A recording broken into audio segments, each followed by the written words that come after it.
IPL 2026-এ আর দেখা যাবে না মুস্তাফিজুর রহমানকে। কলকাতা নাইট রাইডার্সকে আনুষ্ঠানিকভাবে ছেড়ে দিতে বলেছে বিসিসিআই। ভারতের সংবাদ মাধ্যম হিন্দুস্তান টাইমস এবং ইন্ডিয়া টুডে দুটোই নিশ্চিত করেছে বিষয়টি। এই একই ব্যাপার ঘুরপাক খাচ্ছে সামাজিক যোগাযোগ মাধ্যমেও।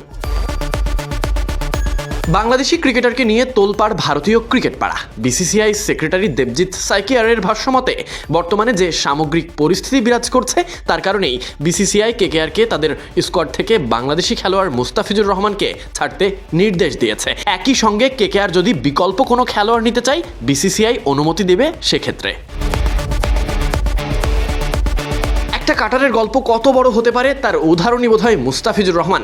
লাইমলাইটে আসতে না চাওয়া ছেলেটার পরিচয় ছিল পারফরমেন্স।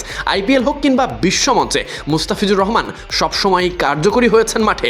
আবুধাবির মিনি অকশনে যখন কলকাতা নাইট রাইডার্স তাকে 9,20,00,000 রুপিতে ক্রয় করল, তখন তা কেবল একজন ক্রিকেটারের দাম নয়, ছিল বাহাতি কাটার মাস্টারের উপর বিশ্বাসের সিলমোহর। কিন্তু গল্প বদলে যায় খুব দ্রুত। কয়েকদিনের মধ্যেই ক্রিকেটের জায়গা দখল করে নিতে চাওয়া রাজনীতি, সীমানার ওপারে অস্থিরতা, সম্পর্কের টানাপোড়েন, সবকিছুর মাঝে নিজেকে বিলিয়ে দিতে হচ্ছে কাটার মাস্টারকে। বিসিসিআইয়ের নির্দেশ কলকাতার মুস্তাফিজুর রহমানকে ছেড়ে দিতে হবে। কারণ কি?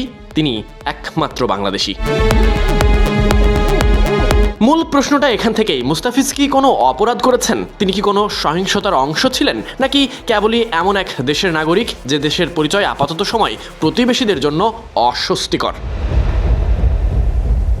Sadiq Ahmed Sunny, BD crick time.